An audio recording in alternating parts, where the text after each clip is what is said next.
స్వామి, నా మనసుకు నచ్చిన భద్రాచలం నా మెళ్ళో 3 ముళ్ళు వేయాలని ఆశీర్వదించు.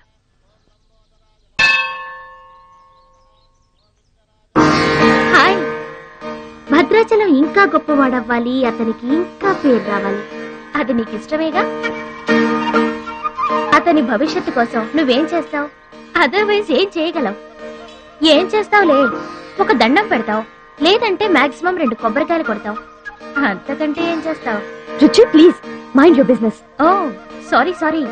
భద్రాచలం నీ సొంత ఆస్తి కాదు, అతని వాళ్ళ నేషనల్ ప్రాపర్టీ. అతను మంచి చెడ్డలు ఆలోచించే బాధ్యత ఎవరికైనా ఉంటుంది. మా బాధ్యతలేంటో మాకు తెలుసు. నీకేం తెలుసే? నెల గడిచిందంటే రెంట్కి కరెంటుకి కంగారు పడే కిరాయి కొంప మీద. నువ్వేం చేయగలవు? ఏదైనా చేయగలిగితే నేనే చేయగలను, నేనే చేస్తాను. లుక్,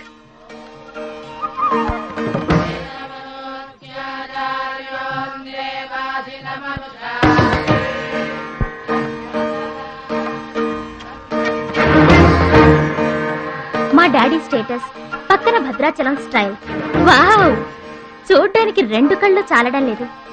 అదే భద్రాచలం పక్కన మీ డాడీ ఉన్నాడనుకో, సీన్ ఎంత దరిద్రంగా ఉంటుందో ఊహించు. రుచి, ఏదో ఫుడ్ పెట్టి ఫైట్ నేర్పించి సొంతం చేసుకోవాలనుకుంటున్నావు కదూ, అది నీ మిడిల్ క్లాస్ మెంటాలిటీ.